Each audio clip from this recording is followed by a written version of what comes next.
The business elite gather to celebrate a renowned CEO's biggest contract in history.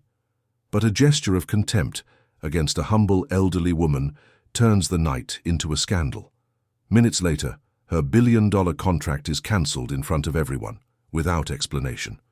She didn't know she had just humiliated the mother of the man who propped up her empire. If this story caught your interest, don't forget to subscribe to our channel and tell us what city you're watching from. Let's continue. The ballroom of the Plaza Hotel in New York City had never hosted such a grand ceremony. Crystal chandeliers hung from the ceiling like captured stars, casting a golden light on the polished marble that covered every inch of the floor. Victoria Miller observed it all with a discreet smile on her lips, but inside, her heart was pounding with a rhythm of pure satisfaction. This was the moment she had waited for her entire life. Not just waited for, but fought for tooth and nail, sacrificing nights of sleep, weekends, relationships, and even pieces of herself she might never get back. At 42, Victoria was considered one of the most influential businesswomen in the country. Her company, Miller Capital and Development, had started in a rented office on Wall Street and now occupied 3 entire floors of a mirrored glass corporate tower in the same district. There were 500 employees, contracts in 17 states, and involvement in projects that moved billions of dollars annually. Victoria always knew she was different. Ever since she was a girl growing up in a cramped apartment in Queens, she would look out the window at the luxurious skyscrapers in the distance, promising herself that one day she would be inside one in command, making decisions, being important. And she did it. She graduated with a business degree from NYU's Stern School of Business, got an MBA in finance, and worked 18-hour days for years until she opened her own consulting firm. Her first clients were small, timid, but Victoria had something few possessed, a fierce ambition and an impressive ability to spot opportunities where others saw only risk. Over time, she grew, and she grew fast. Investors started showing up, bigger contracts emerged, and before she knew it, Victoria was at the top. Or almost. Because that night represented the true summit. The $700 million contract with Global Tech Enterprises, a multinational corporation, that finally recognized Miller Capital's potential to manage a massive digital infrastructure project in the United States. It was the largest corporate deal her company had ever signed. It was the definitive consolidation of everything she had built. It was proof that Victoria Miller wasn't just another successful businesswoman, but a true powerhouse. The ballroom was packed. Executives in impeccable suits chatted in groups, holding glasses of French champagne. Journalists from specialized publications circulated discreetly, noting every detail. Authorized press drones flew overhead, capturing aerial shots that would be broadcast live on television channels and news websites. Victoria had hired a public relations team to ensure this moment was covered by every relevant media outlet. After all, it wasn't enough to be successful. Everyone had to see it. Everyone had to know. She wore a long, form-fitting navy blue gown, custom designed for the occasion by a renowned fashion designer. Her brown hair was swept up in an elegant bun, and she wore diamond earrings that had belonged to her grandmother, the only family heirloom she carried with her. Victoria liked to maintain this small connection to her roots, but only as a reminder of how far she had come. She was no longer the girl from Queens. She was Victoria Miller, CEO, visionary, a benchmark of success. Among the guests, she greeted federal judges, nationally known entrepreneurs, influential politicians, and representatives from financial institutions. Every handshake was calculated, every smile strategic. Victoria knew that in this environment, image was everything. And she had built hers with surgical precision, a determined, unshakable businesswoman, someone who wouldn't be rattled by anything or anyone. The official ceremony was set to begin in a few minutes. On the stage at the far end of the ballroom, a table draped in red velvet awaited, on EC. It were 2 gold pens, neatly arranged documents, and a microphone. Victoria would go on stage with Richard Caldwell, the CEO of Global Tech. They would sign the contract in front of everyone and toast to the future. Photographers would capture the exact moment. The press would report on it. The stock market would react positively. Everything was planned. But then, as Victoria was talking with a group of investors near the bar, she felt a light touch on her arm. She turned, expecting to see another executive, or perhaps one of the event organizers. Instead, she saw an elderly woman, with white hair in a simple bun, wearing a modest beige pantsuit. The woman was smiling shyly, almost apologetically, and her clear eyes shone with genuine warmth. Victoria didn't recognize her at first. She frowned slightly, confused. Who was this woman? How had she gotten into the event? Shouldn't security have stopped people without an invitation?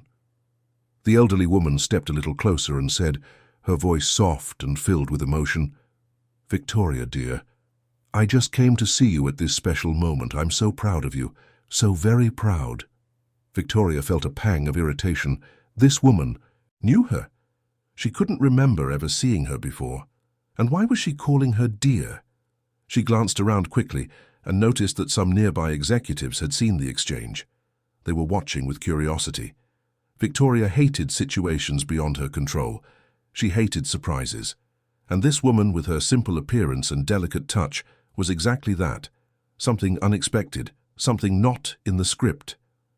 "Excuse me, but I think you're mistaken," Victoria replied, trying to keep her tone polite but firm. "This is a private corporate event. Only invited guests are allowed." The elderly woman blinked, surprised by the sharpness in her voice, but kept her smile. "I know, dear, I came with my son. He said I could come say hello. I always told you about him, remember? He's always admired you so much, even though you never paid him much attention."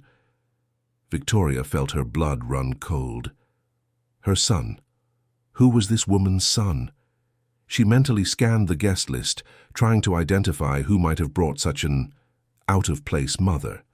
And that comment about admiration, about her never paying attention. Who did this woman think she was to talk to her like that? She looked around again. More people were watching now. A photographer had aimed his camera in their direction. Victoria felt the pressure mounting. She couldn't let this situation drag on. She couldn't let this woman, with her embarrassing simplicity, tarnish the image she had so carefully constructed. She took a step back, pulling away from the woman's touch, and her expression hardened. Her eyes, once merely cool, now burned with poorly disguised contempt.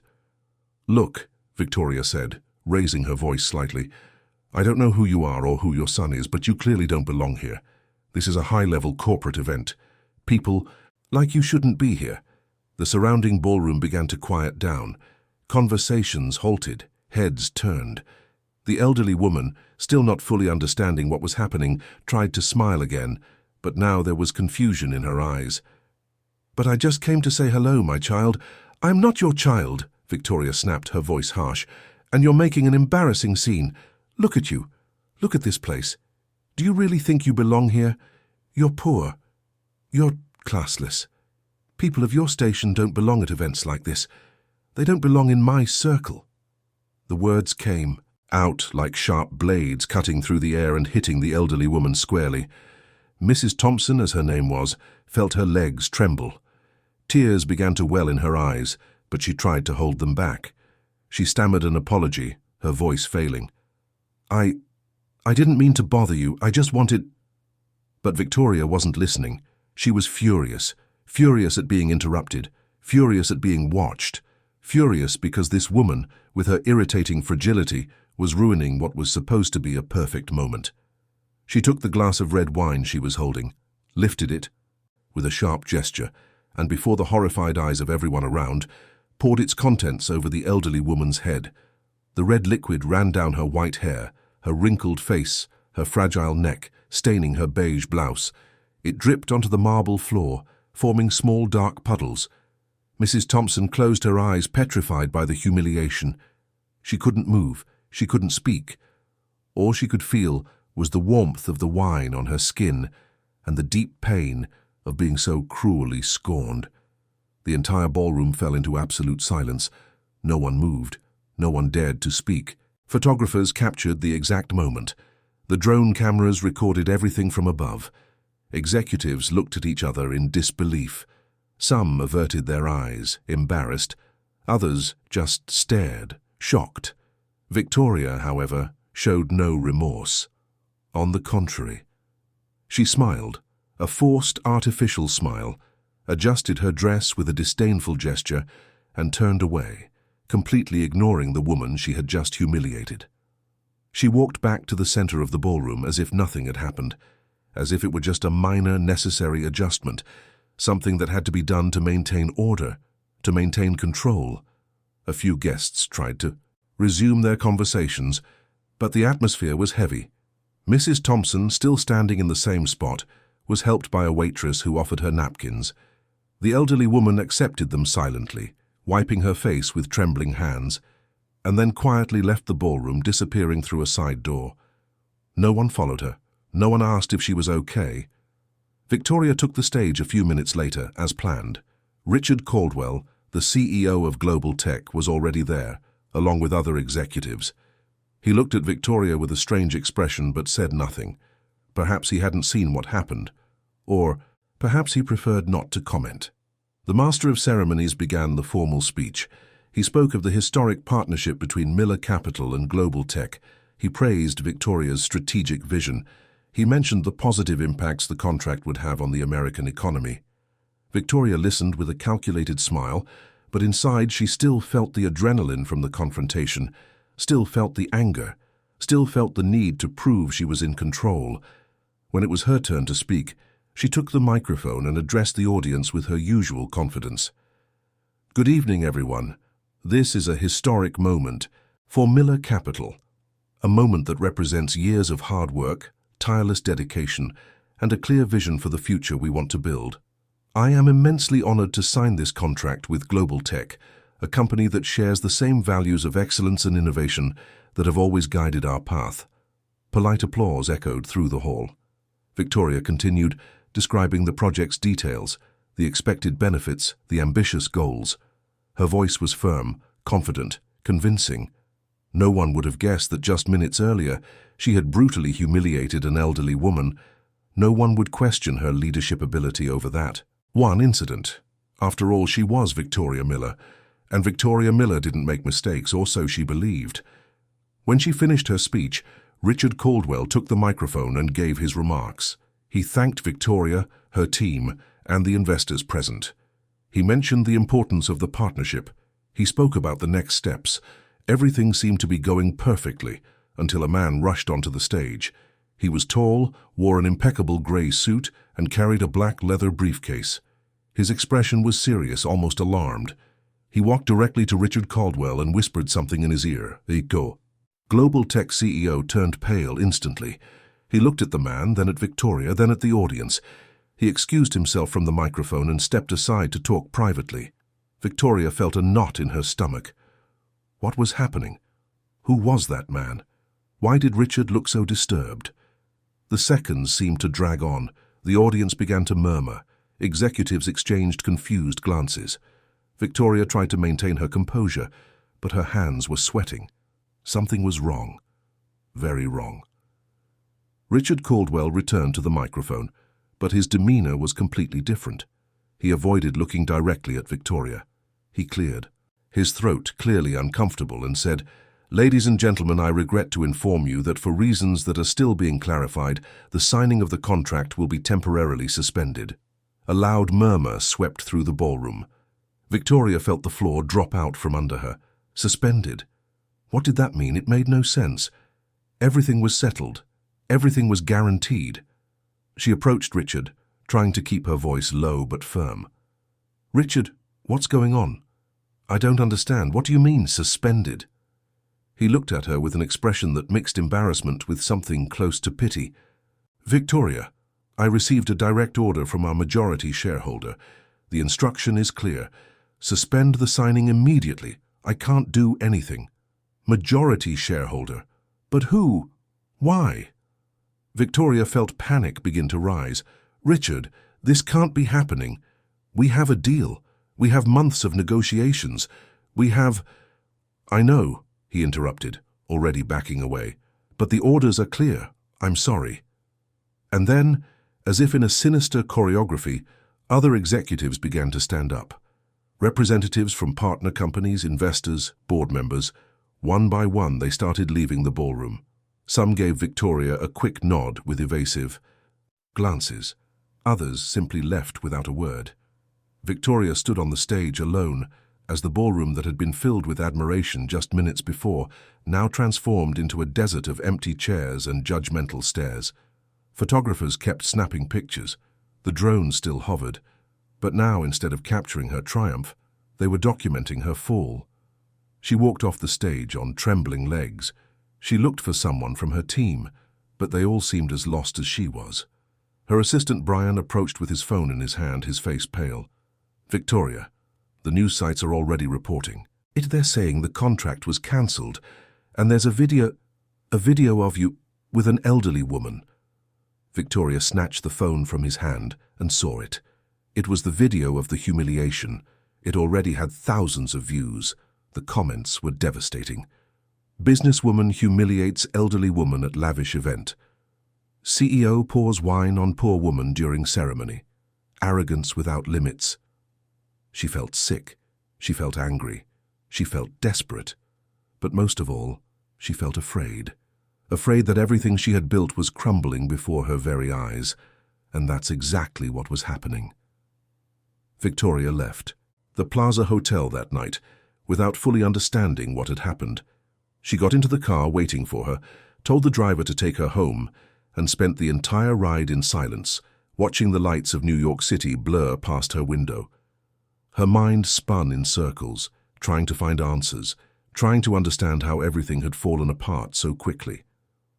When she arrived at her duplex on the Upper East Side, a 3,200-square-foot apartment overlooking Central Park, she locked herself in her bedroom and stayed up all night, scrolling through the news, reading the comments, watching the fallout. The video of the humiliation had gone viral. It was everywhere. Newspapers, websites, social media. Everyone was talking about Victoria Miller, the cruel businesswoman who poured wine on a defenseless old woman. And the contract? The $700 million contract had been cancelled. Officially cancelled. Global Tech issued a statement saying that, after a re-evaluation of ethical criteria and value alignment, it had decided to indefinitely suspend its partnership with Miller Capital. Victoria couldn't believe it. She couldn't accept it. How could a single action, a single moment, destroy everything? How could that insignificant woman, that unimportant old lady, have caused such devastation? But the worst was yet to come, because Victoria still didn't know who Mrs. Thompson really was. She still didn't know who the quiet son she had mentioned was. She still didn't know that the universe was about to reveal to her the true scale of her arrogance. And by the time she found out, it would be too late. Dawn broke without Victoria having slept a single minute. Sitting in an armchair in her bedroom, wrapped in a cashmere blanket, she watched the sun rise behind the New York City skyline with a sense of unreality.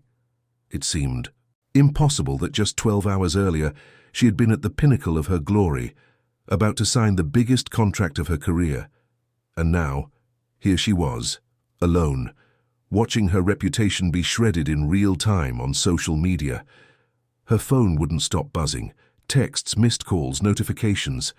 Victoria stared at the screen with a mixture of horror and fascination.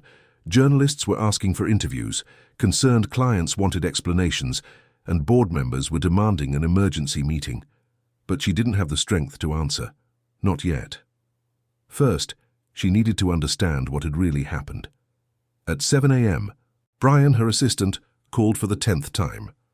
Victoria finally answered, her voice hoarse with exhaustion. "Brian." "Victoria, thank God. I've been trying to reach you since last night. We need to talk, urgently. The situation is worse than we thought." "How so?" Brian hesitated on the other end of the line. "Have you seen today's news?" Victoria glanced at the tablet beside her, where she kept the main financial news sites open. She refreshed the page and felt her heart sink. The headlines were devastating. Businesswoman Victoria Miller loses $1 million contract after humiliating elderly woman at event. Viral. Video CEO of Miller Capital verbally abuses senior citizen during ceremony. Freefall. Stocks of companies linked to Victoria Miller plummet after scandal. She ran a hand over her face, trying to process it all. "Brian, I need you here. Now. We have to do damage control. We have to... Victoria, he interrupted, his tone more serious than she had ever heard. There's more. I got calls from 3 of our biggest investors this morning. They're all considering pulling their funds from the company. They're worried about the image, the association. They don't want to be seen supporting someone who, well, who did what you did. Victoria felt anger explode inside her. What I did? I just removed someone who shouldn't have been at that event. I was protecting my company's image. Silence on the other end. Brian clearly didn't know how to respond. Finally, he said carefully, Victoria, I think you need to see how people are viewing this. It's not about whether she was at the event. It's about how you treated her. The wine, the words. It was all recorded, and it's everywhere. Victoria hung up without another word. She threw the phone on the couch and stood, up walking to the window. Down below, the city was waking up to another day. People were going to work, taking their kids to school, living their normal lives.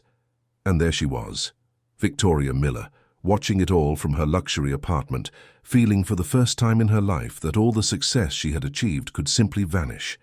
The next few hours were a blur. Brian arrived with a stack of documents and an action plan to manage the crisis. They hired a firm specializing in reputation management.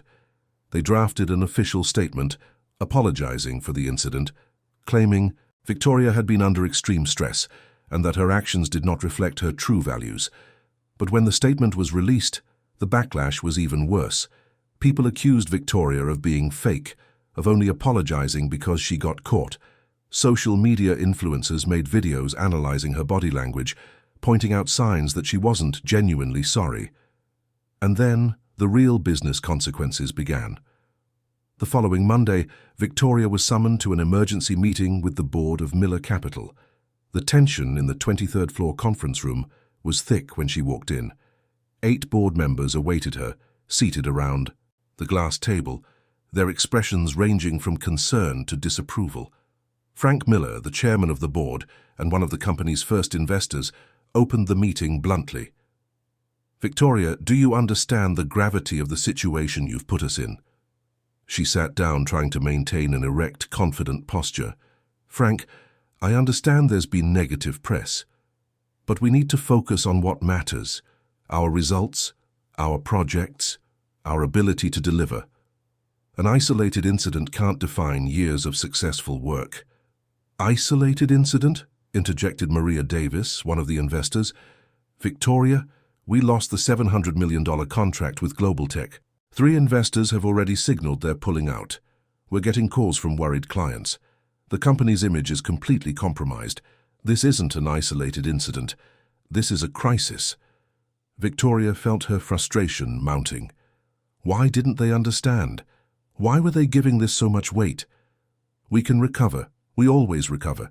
We have other contracts in negotiation, other projects, which are also being re-evaluated, Frank cut in.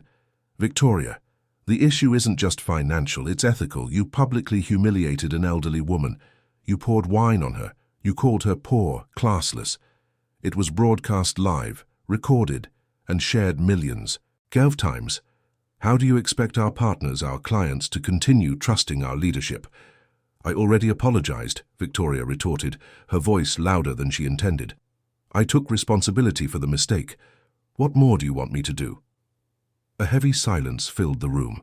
Frank exchanged glances with the other board members before speaking again. Victoria, we need you to temporarily step down from your position as CEO until the situation calms down, until we can rebuild our image. Victoria felt as if she'd been punched in the gut. Step down from my own company? It's temporary, Maria. Try to soften the blow. Just until we can get the damage under control. You'll still be a shareholder, you'll still have a voice in strategic decisions, but we need a new face at the helm, someone who isn't associated with the incident. Victoria stood up abruptly, her chair scraping against the floor. You can't do this. I built this company from scratch. I brought every single one of you here. Victoria, Frank interrupted, firm, but not cruel. You did build it. And that's why we're trying to save what you built. But right now, you are the problem. And we need to act quickly before it's too late. She looked at each of them, searching for a sign of support, of loyalty, but she found only determination. They had already made their decision. The meeting was just a formality. Victoria left the conference room without another word. She went back to her office, locked the door, and sat in the leather chair she had personally chosen when she decorated the space. She looked around at the awards on the shelves, the framed photos from important events, the commemorative plaques. It all seemed distant now, as if it belonged to another life. In the following days, the situation only worsened. The press continued to cover the story, now exploring new angles. They ran features on Victoria's career, interviewing former employees who spoke of her difficult temperament, her extreme demands, her coldness. Stories emerged of other instances where she had treated people with contempt, though nothing as blatant as the incident with the elderly woman. And then, 3 days after the fateful ceremony, a new piece of information began to circulate quietly in New York's business circles: the identity of the humiliated woman. Victoria was at home when Brian called, his voice trembling. "Victoria, are you sitting down?" "What is it now, Brian?" "I found out who the woman was. The one the one from the video." Victoria felt a chill. "And?" "Her name is Celia Thompson. Mrs. Thompson, as she's known. She's the mother of a man named Gabriel Thompson." The name meant nothing to Victoria. "Gabriel Thompson? Who's that?" Brian hesitated. "Do you remember that financial analyst who worked with us about 5 years ago? He was in the research department, always quiet, never drew attention." Victoria searched her memory but couldn't place him. So many people had passed through the company over the years. "I don't remember, so what? What's the relevance?" "Victoria, I did some digging.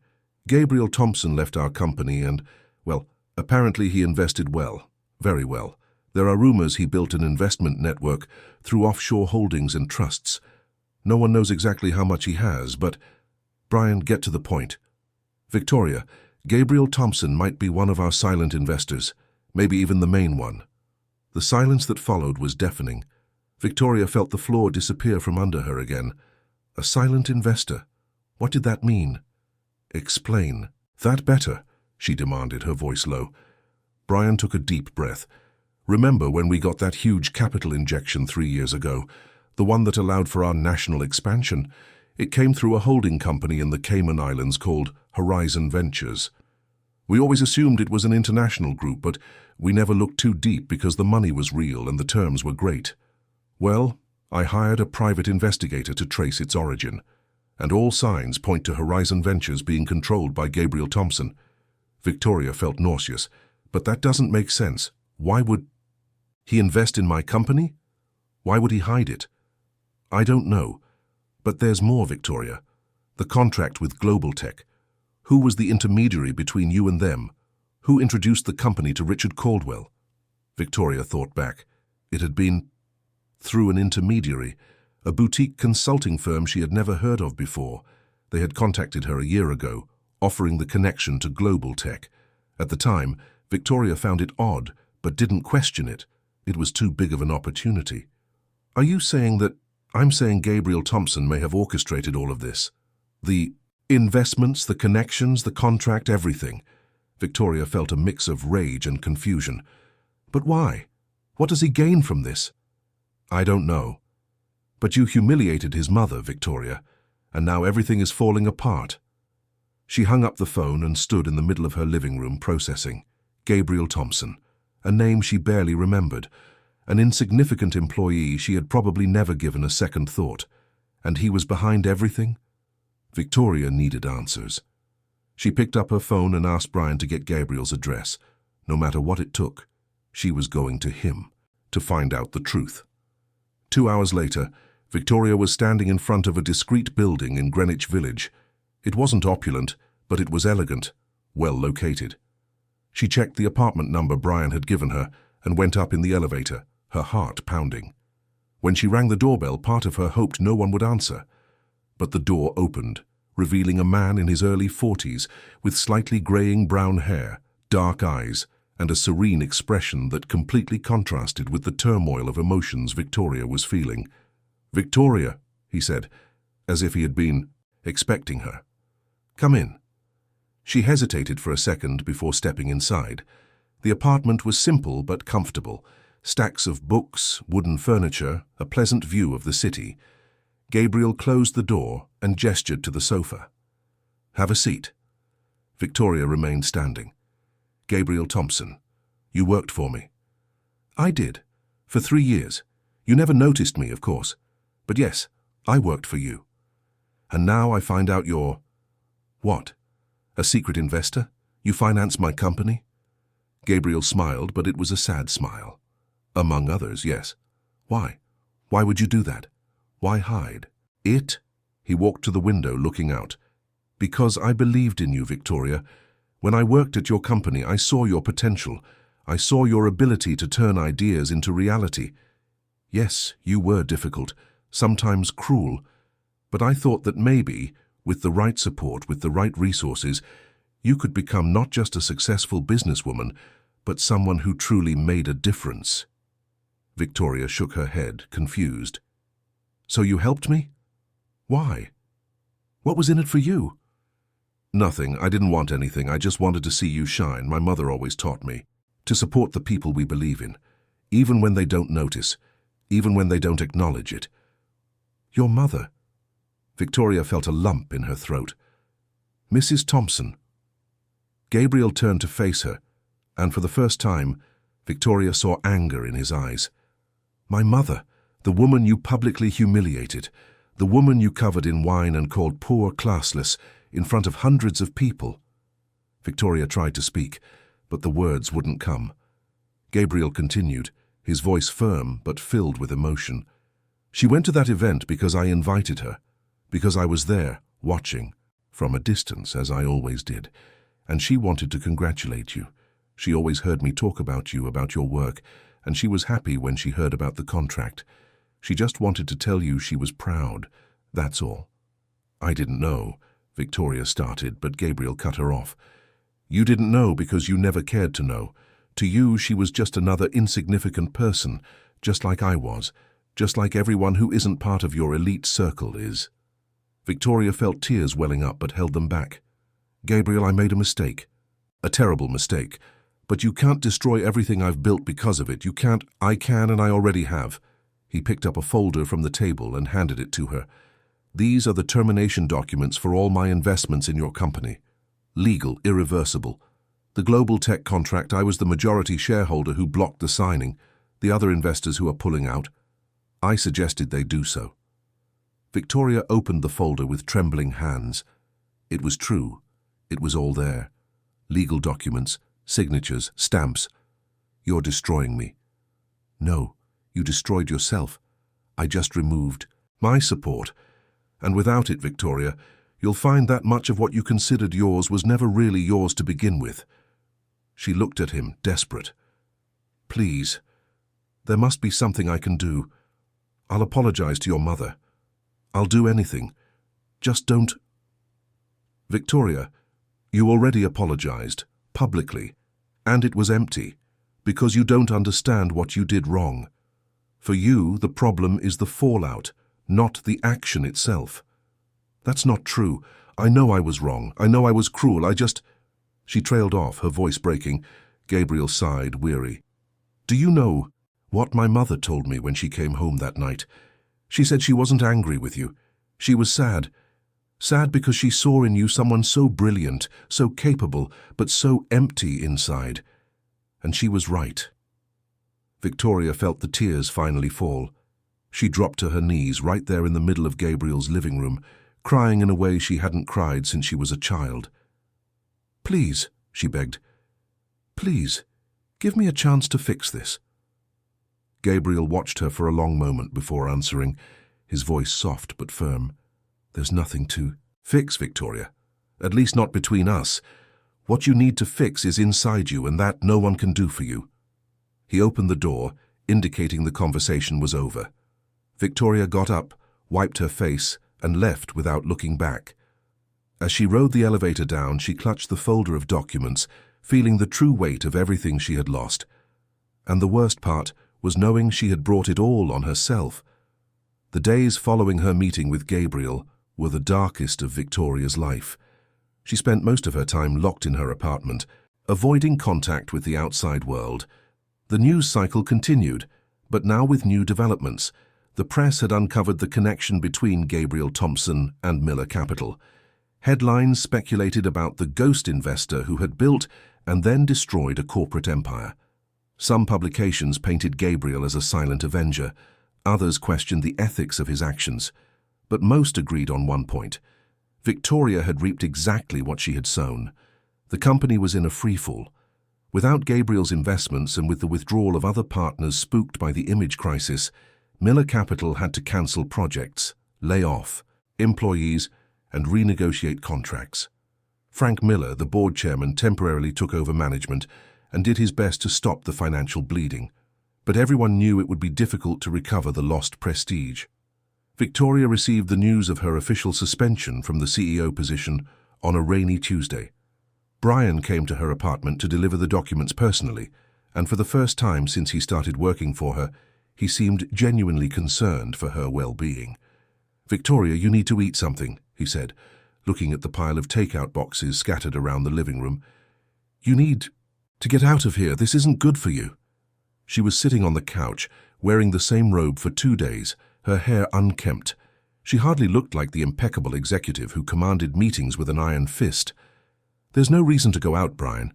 There's no reason for anything." "That's not true. You still have resources. You still have knowledge. You can rebuild if you want to." Victoria laughed, but it was a bitter sound. Rebuild? With what image? With what credibility? No one trusts me anymore. No one respects me. I'm the woman who threw wine on an old lady. That's what people will remember when they hear my name. Brian sighed, sitting next to her. "Then change the narrative. Show them you've learned. Show them you're different." "How? How do I do that?" He had no answer. They sat in silence for a few minutes before Brian stood up. "I'll be working with Frank for now, but if you need me for anything, just call." When he left, Victoria was alone again. But this time, instead of sinking further into self-pity, she stood up. She walked to the bathroom, looked at herself in the mirror, and barely recognized the person staring back. Her eyes were swollen, her skin pale, her expression defeated. It was as if all the confidence that had always defined her had evaporated, leaving only an empty shell. She took a shower, for the first time in days truly feeling the hot water. She put on clean, simple clothes, and then she picked up her phone and did something she hadn't done in a very long time. She called her mother. Mrs. Miller lived in a modest apartment in Queens, the same neighborhood where Victoria had grown up. The two had grown distant in recent years, especially after Victoria started moving in more elite circles. Victoria always felt her mother didn't understand her world, her ambitions, and Mrs. Miller, in turn, always felt she had lost her daughter to a universe of appearances and coldness. "Victoria, honey, is that really you?" Mrs. Miller's voice sounded surprised when she answered. "Hi, Mom. I was wondering if I could come see you." There was a pause on the other end. "Of course, honey. Of course you can. When?" "Now, if it's not a bad time." "It's never a bad time." "Come on." "Over?" Victoria called a car service, and during the entire ride to Queens she felt strange. It had been years since she'd visited the neighborhood. As she passed familiar streets, she recognized pieces of her childhood. The bakery where she used to buy bread in the morning, the school she attended through high school, the park where she played with other kids. Everything seemed smaller than she remembered, but also more welcoming.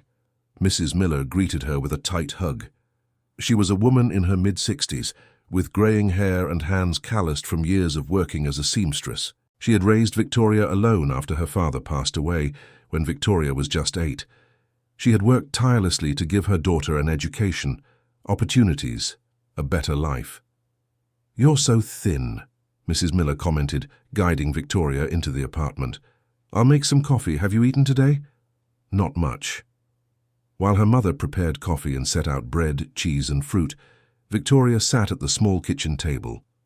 She looked around at the simple walls, the old but well-kept furniture, the framed family photos. There was a picture of her at her college graduation, smiling in her cap and gown. She looked like a different person. Mrs. Miller placed everything on the table and sat across from her daughter. "I saw the news, Victoria. I saw what happened." Victoria felt a tightness in her chest. "And what did you think?" Her mother took her hand gently. "I thought my daughter lost her way, but I also thought she can still find herself." Tears began to stream down Victoria's face. "Mum, I ruined everything. Everything I built, everything I achieved. And the worst part is, I did it to myself. I was cruel to a woman who only wanted to be kind. I was arrogant, smug. I became the exact kind of person I used to despise when I was a kid." Mrs. Miller squeezed her hand. "Victoria, you've always been determined. You always wanted more, always fought for it. And there's nothing wrong with that. The problem is when we forget where we came from, when we forget that success isn't just about money or power. It's about who you are when no one is looking. How do I fix this? How do I go back to being who I was?" You don't go back. You move forward, but you become different, better. They talked for hours. Victoria told her about Gabriel, about how he had secretly financed her company, about how she didn't even remember him. She told her about humiliating Mrs. Thompson, about the wine, about the venomous words. And for the first time she admitted out loud, "I did it because I was scared. Scared that people would see I'm not so different from them. That I also came from a simple place. That I also struggled. I built this image of perfection, of superiority. And when that woman touched me, when she treated me with kindness, I felt like my mask was about to fall off. So I reacted, and I destroyed her before she could remind me of who I really am." Mrs. Miller listened patiently, and when Victoria finished, she said, "Honey, you know what you need to do. You need to apologize for real, not a public statement, not a press release. You need to look that woman in the eye and ask for forgiveness from your heart." Victoria shook her head. "She'll never see me. Gabriel made it clear he wants nothing to do with me. It's not about what they want. It's about what you need to do. You have to try." Victoria spent the night at her mother's house, sleeping in the room that had been hers during her childhood. For the first time in weeks, she slept soundly. When she woke up, she felt different. She still carried the pain, the guilt, the regret, but she also felt something new, determination. Not the cold, calculating determination that had always guided her in business, but something more genuine, a real desire to fix what she had broken. That morning, Mrs. Miller made the breakfast Victoria used to love as a child: warm toast, butter, coffee with milk and fruit. Sitting at the table, her mother looked at her with affection. "You know, Victoria, when you were little, you always said you wanted to change the world. Remember?" Victoria smiled faintly. "I remember. I was so idealistic. It wasn't idealism, it was kindness. You'd see a hungry kid at school and share your lunch. You'd see someone sad and go talk to them. You had a huge heart, honey. You just forgot about it along the way." The words touched Victoria deeply. She remembered the girl she once was before. Ambition consumed everything. "Mom, how did you manage to stay so kind through everything? You went through so much, raised a daughter alone, worked so hard." Mrs. Miller smiled. "Because I always knew that kindness isn't weakness. It's strength. It's choosing to be human even when the world tries to harden you, and I never let hardship steal that from me." Victoria spent a few more days at her mother's house, helping with simple daily chores. They went to the farmer's market, cooked together, watched TV together. Things Victoria hadn't done in years now seemed to have a special meaning. With each day, she felt more connected to herself, closer to the person she had been before building all those layers of protection and coldness. In the following days, Victoria started looking for information about Mrs. Thompson. She found out she lived in a simple neighborhood in the Bronx, in a housing complex. She volunteered at a local church, helping distribute food to families in need.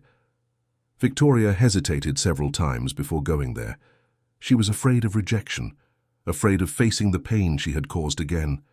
But finally, on a Thursday afternoon, she gathered her courage. She dressed simply, without the expensive suits and flashy jewelry, just jeans and a white blouse. She took the bus to the neighborhood, something she hadn't done in years, and walked the streets until she found the address. During the bus ride, Victoria observed the people around her: an elderly woman with shopping bags, a young man studying for an exam, a mother calming a crying baby, all living their lives with their own challenges and joys. And she realized how much she had isolated herself from this real world, living in a bubble of luxury and superficiality. When she rang the doorbell of Mrs. Thompson's apartment, her heart was beating so hard it felt like it would explode. The door opened, and there she was, the woman Victoria had humiliated, older, more fragile, but with the same kind eyes. Mrs. Thompson recognized her immediately. Her expression changed, becoming cautious but not hostile. "Victoria, Mrs. Thompson, I know I have no right to be here. I know I don't deserve your time. But I had to come. I needed to speak with you." The elderly woman hesitated, then opened the door a little wider. "Come in." The apartment was small, clean, and cozy. Photos of Gabriel at various stages of his life decorated the walls. There was a simple sofa, a dining table, an integrated kitchen. It was all very different from the luxury Victoria was used to, but there was something here her apartment never had: warmth. They sat down. Mrs. Thompson offered her water, but Victoria politely declined. They sat in silence for a few seconds before Victoria began to speak, her voice choked with emotion. "Mrs. Thompson, I came here to ask for your forgiveness. For real.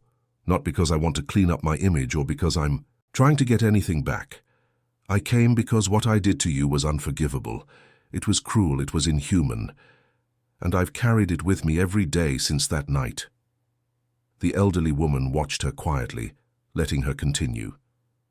"I was so worried about looking important, about maintaining this image of success, that I completely forgot to be human. You came to me with kindness, with warmth, and I responded with contempt. I poured wine on you. I humiliated you publicly. And nothing I say now will erase that. Nothing will take away the pain I caused, but I needed you to know that I understand the gravity of what I did, and that I am truly deeply sorry." Mrs. Thompson sighed softly. Her hands, wrinkled but steady, rested in her lap. "Victoria, I won't lie and say it didn't hurt. It hurt a lot. But you know what hurt more? It was seeing someone so young, so capable, so full of potential, wasting it all on arrogance and coldness. I know, and I want to change. I don't know if I can. I don't know if it's too late. But I want to try." The elderly woman studied her for a long moment before saying, "I forgive you, Victoria. Not because you deserve it, but because holding on to a grudge only hurts me. But forgiving doesn't mean forgetting. And it doesn't mean everything is okay. It just means I choose not to carry this weight anymore." Victoria felt the tears stream freely. "Thank you. Thank you for giving me that, even when I don't deserve it." They talked a little longer. Mrs. Thompson told her about Gabriel, about how he had always been a sensitive, intelligent, and determined boy, how she had raised him alone just as Victoria's mother had, how he always helped those in need even when he didn't have much. "My son didn't do what he did for revenge," Mrs. Thompson explained. "He did it because he needed to show you that your actions have consequences, that you can't treat people like trash just because you think you're above them." He was right, completely right. Mrs. Thompson offered her tea, and this time Victoria accepted. As the elderly woman prepared it, Victoria looked around more closely. She saw books on the table, all related to spirituality and kindness. She saw photos of Gabriel as our child always smiling. She saw a small altar with candles and religious icons. This simple home breathed peace and love, something Victoria's luxurious apartment never had. When they sat down again for tea, Mrs. Thompson said, "You know, Victoria, I've been through a lot in my life. I lost my husband young, raised my son alone, worked 3 jobs at once to put food on the table. But I never lost faith in the goodness of people, because I believe we can all change if we truly want to." "You're incredible," Victoria murmured. "How can you be so kind after what I did?" "Because holding on to anger would only hurt me, and because I see in you what my son once saw, the potential to be better." When Victoria left Mrs. Thompson's apartment, she felt different, lighter in a way. The forgiveness didn't erase what she had done, but it gave her a chance to move forward without the crushing weight of total guilt.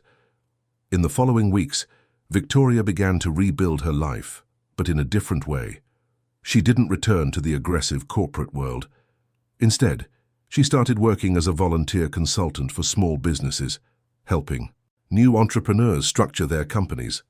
She used all the knowledge she had accumulated over the years, but now with a different purpose: to help, not to dominate. She sold her luxurious duplex on the Upper East Side and bought a smaller, more modest apartment in Queens, near where her mother lived. She simplified her life, cut unnecessary expenses, and learned to live with less. And she discovered that, ironically, she was happier than she had ever been. One day, 3 months after everything had fallen apart, Victoria was in a coffee shop near her mother's house when she saw Gabriel walk in. He saw her too, and for a moment seemed to consider leaving, but then, to her surprise, he walked over to her table. "May I sit?" he asked. "Please." They ordered coffee and sat in silence for a few moments before Gabriel spoke. "My mother told me about your visit. I'm sorry for showing up unannounced. No," he interrupted. "It was good. She was touched. She said she saw sincerity in you for the first time." Victoria smiled sadly. "Your mother is an incredible woman, far too generous considering what I did." Gabriel nodded. "She's always been like that. She teaches by example." They talked for over an hour. Gabriel told her how he had built his fortune, using his knowledge of finance and smart investments. He explained that he had always preferred to stay behind the scenes, without drawing attention. And he admitted that he had truly believed in Victoria at the beginning, seeing in her the potential to be more than just a successful businesswoman. "But you lost your way," he said, not cruelly, but simply stating a fact. "And when I saw how you treated my mother, I realized I couldn't support that anymore. It wasn't about revenge, it was about integrity." "I understand, and you were right." Gabriel took a sip of his coffee before continuing. "You know, Victoria, when I worked at your company, I saw how you treated people. There was always this distance, this coldness. But I also saw moments when you genuinely cared about a project, about a result. I thought that maybe, over time, you would mature. That success wouldn't go to your head. But the opposite happened. I let success define me. I let it become more important than anything else. And now?" "What are you doing?" Victoria told him about her volunteer work, about helping small entrepreneurs, about the simpler life she was building. Gabriel listened with genuine attention. When they said goodbye, Gabriel said something that echoed in Victoria's mind. "People can change, Victoria, if they really want to. I hope you can." And Victoria was trying. Every single day, she was trying. 6 months had passed since the fateful night at the Plaza Hotel. Victoria woke up early on a Saturday morning, as she had grown accustomed to doing. Not because she had urgent meetings or contracts to close, but because she enjoyed the quiet of the city before it got busy.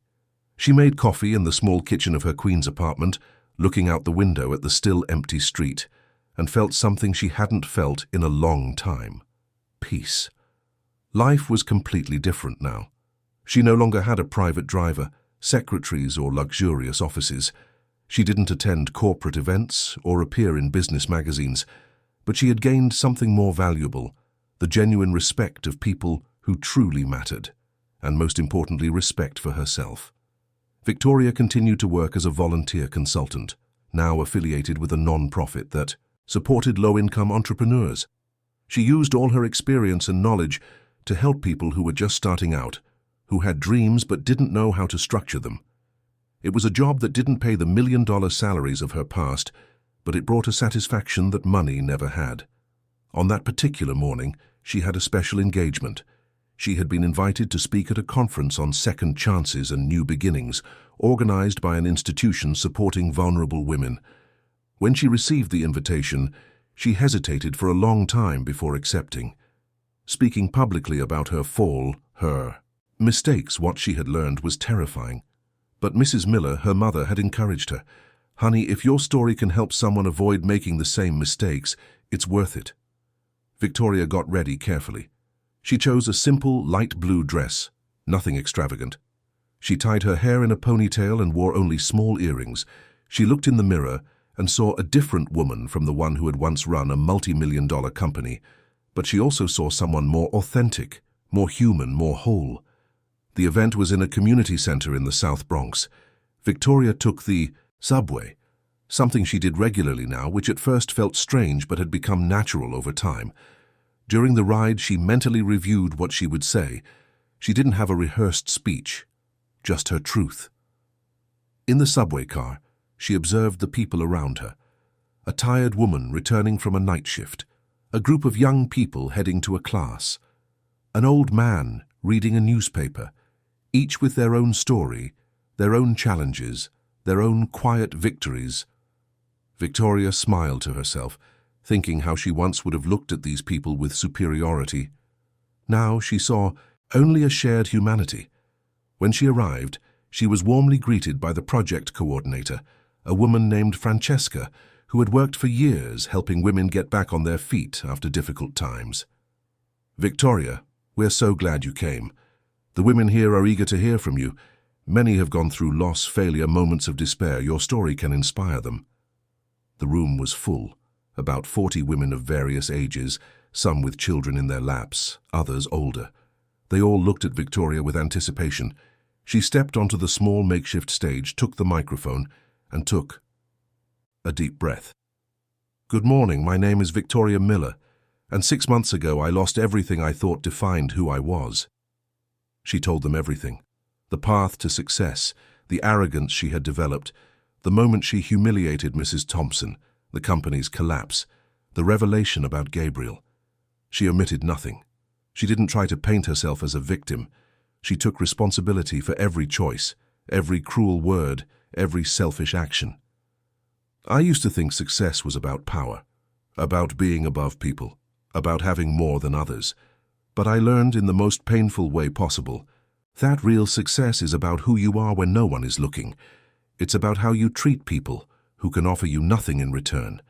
It's about integrity, empathy, humanity."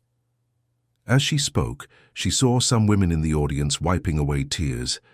Others nodded, recognizing pieces of their own stories in Victoria's words. "I'm not here to say that everything turned out fine, that I got back everything I lost, because I didn't. My company no longer exists as it was. My reputation in the corporate world is tarnished, perhaps forever, but I gained something much more valuable. I found myself again. I learned to live with less but feel more. I learned that falling isn't the end, it's just the beginning of a different path." When she finished, there was silence for a few seconds before emotional applause filled the room.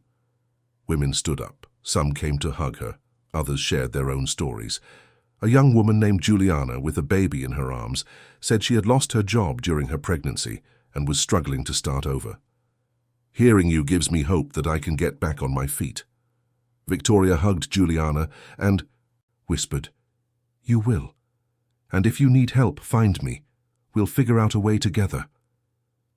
Another woman, Mrs. Rita, who was older, tearfully shared that she had lost everything in a financial scam and thought it was too late to start over at 60. Victoria held her hands and said, "It's never too late, never. You have experience, wisdom. That's worth more than any money."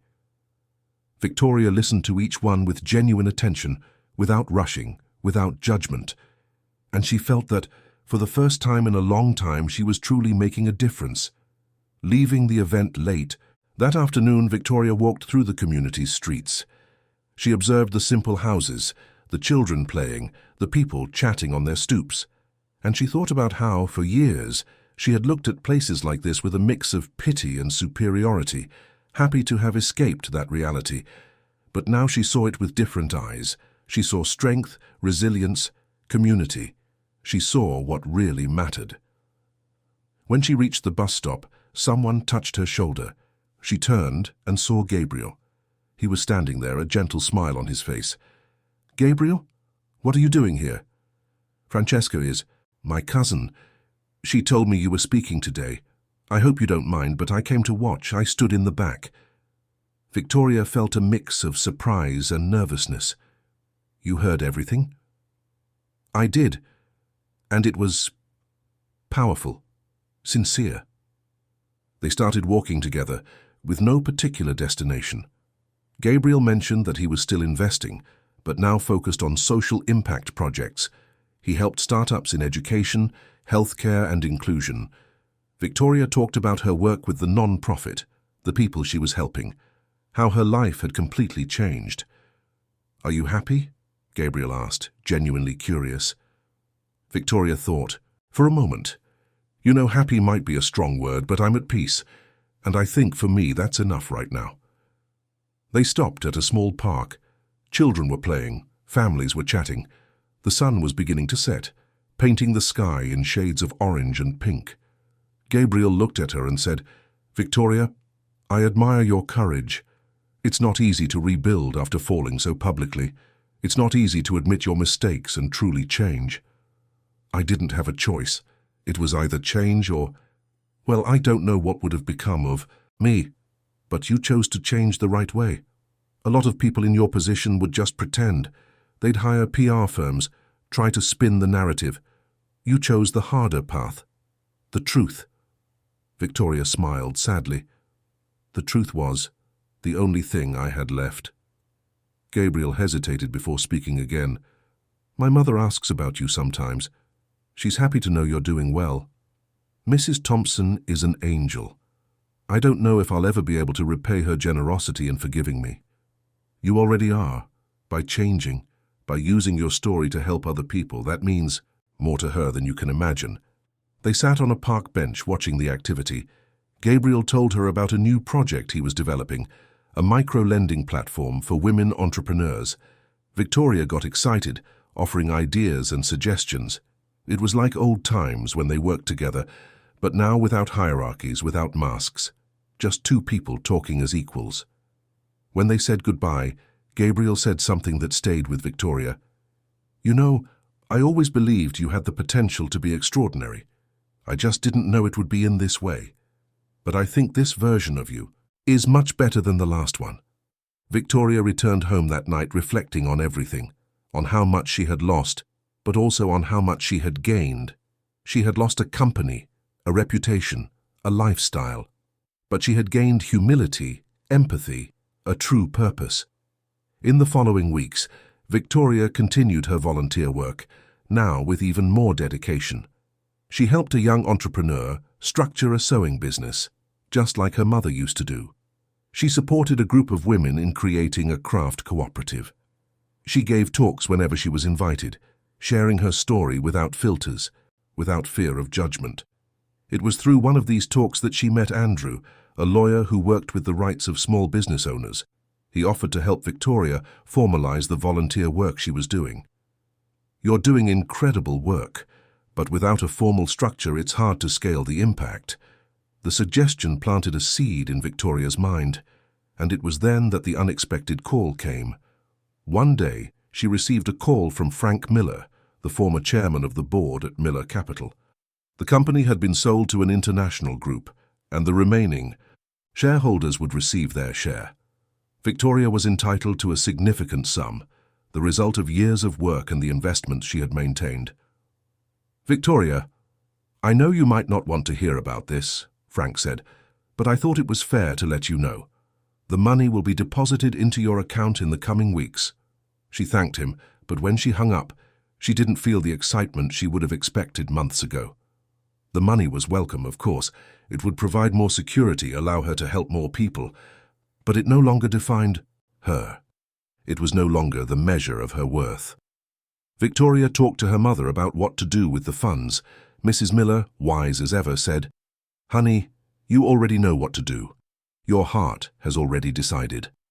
And she was right.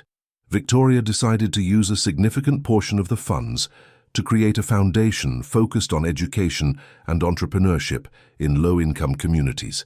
It would be her way of giving back, of transforming past mistakes into positive actions for the future. She talked to Gabriel about the idea, and he offered to help with the structuring. "But on one condition," he said with a smile. "My mother has to be the honorary chairwoman."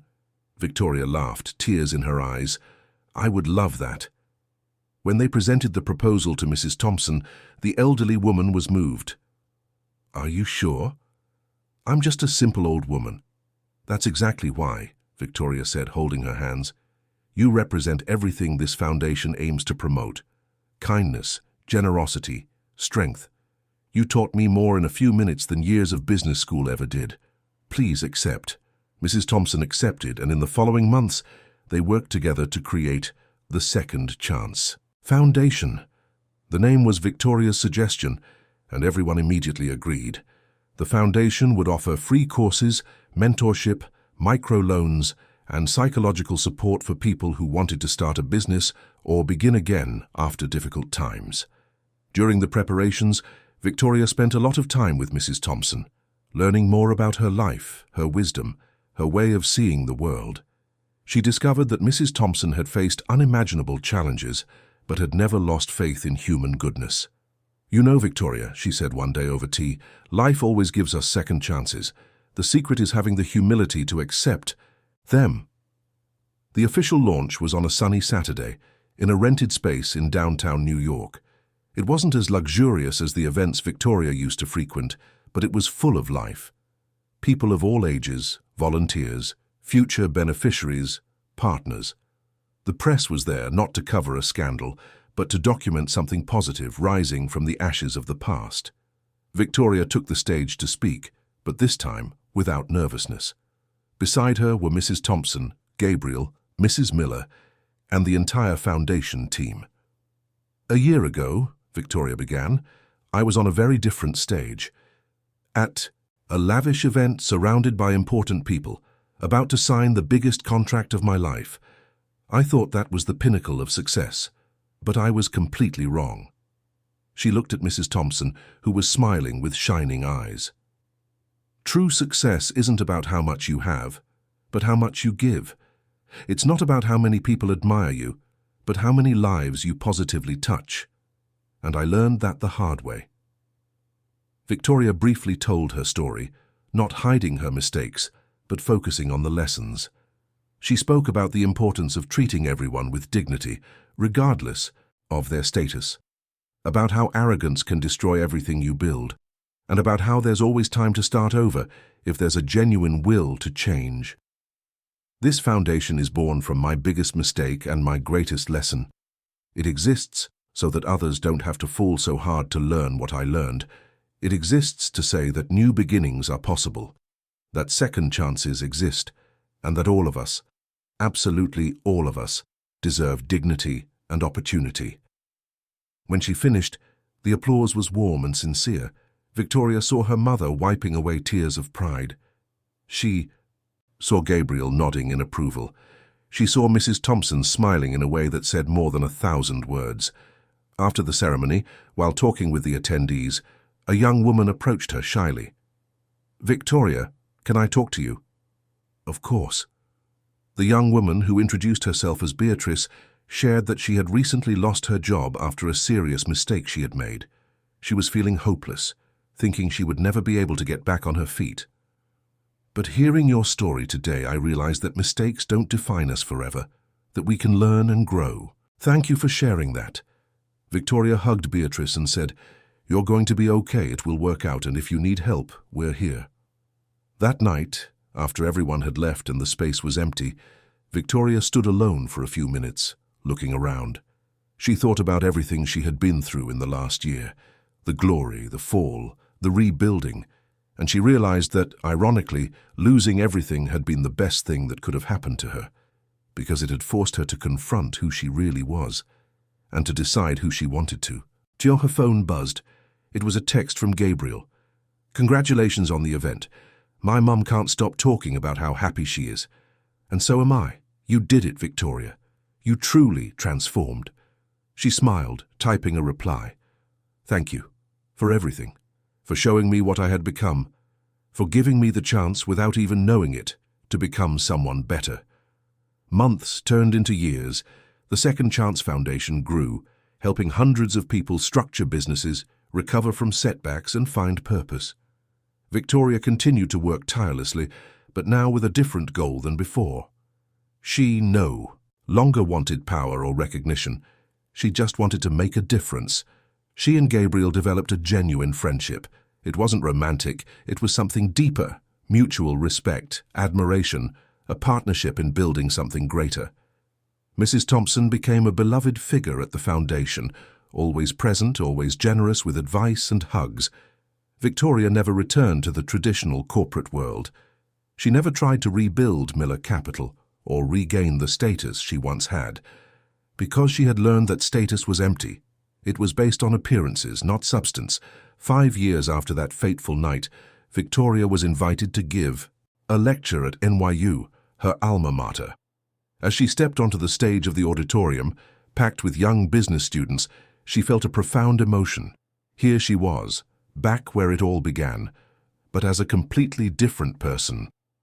On her way to the university, Victoria passed by the financial district, where the old Miller Capital building stood. She paused for a moment, looking at the glass tower that had once represented her greatest pride. Now, another company occupied those floors. Other executives made decisions there, and Victoria felt only gratitude that she was no longer trapped in that world. When I graduated from here, she began her lecture, I was absolutely certain that success meant getting to the top no matter how. It meant having more money, more power, more status than anyone else, and for years, I chased that with everything I had. She paused, looking at the young, attentive faces. I did it. I got to the top. I built a multi-million-dollar company. I was about to sign the biggest contract of my life, but I was completely empty inside. And when I fell, when I lost everything, I realized I had never really had anything of value. Victoria told her story once more, now with the perspective of years of reflection and growth. She spoke of the mistakes, the lessons, the transformation. She shared concrete numbers from the Second Chance Foundation. Over 500 people had been helped, 200 businesses structured, countless lives transformed. And she concluded by saying, "You're going to leave here with degrees, with knowledge, with ambition, and that's wonderful. But please don't make the mistake I made. Don't sacrifice your humanity on the altar of success. Don't treat people like rungs on a ladder, because in the end, what really matters isn't what you have, but who you are, and no amount of money or power is worth the loss of your soul." The auditorium was silent for a moment before erupting in applause. Students stood up. Some had tears in their eyes, and Victoria knew her message had reached at least some of those young, ambitious minds. After the lecture, several students approached her to talk. A young man named Ricardo, a senior, asked, "Victoria, do you regret building Miller Capital? Regret seeking success?" She thought carefully before answering. "I don't regret seeking success. I regret defining success the wrong way. If I could go back, I would keep the ambition, the hard work, the determination, but I would completely change my values. I would treat people with respect from the very beginning. I would use my knowledge to lift people up, not to dominate them." As she was leaving the university, she saw a mirror in the hallway. She stopped, looking at herself for a long moment. She saw the white strands starting to appear in her hair, the lines forming at the corners of her eyes, the signs of a life lived, of lessons learned. And she smiled. Because finally, after all those years of searching, Victoria Miller had found what she was truly looking for. It wasn't at the top of a corporate tower. It wasn't in a $1 million contract. It wasn't at lavish events or on the pages of magazines. It was inside her. It always had been. She just had to lose everything to finally see it. And as she walked the streets of New York that afternoon, without a private driver, without security, without spotlights, Victoria felt something she had never felt in her days of glory. True freedom. The freedom to be who she really was, without masks, without pretense, without fear. She stopped at a newsstand and bought a copy of a business magazine. On the cover was a photo of a young businesswoman being celebrated as the market's new rising star. Victoria looked at the image and sent a silent prayer that this young woman wouldn't make the same mistakes, that she would find her balance before she had to fall. She had lost a company, but she had found herself, and in the end, she discovered that was the only achievement that truly mattered. End of story. Dear listeners, we hope the story of Victoria and Mrs. Thompson touched your heart. If you were moved by this journey of failure and redemption, leave a like, subscribe to the channel, and tell us in the comments what resonated with you the most. Was it Victoria's transformation, Mrs. Thompson's generosity and forgiving, or the lesson that it's never too late to start over? Every day we bring you intense stories like this one, revealing the deepest parts of the human soul and making us reflect on our own choices and values. Each story is an opportunity to learn, to grow, to feel. We'll see you in the next episode with a new story that will stir your emotions and make you think about life in a different way.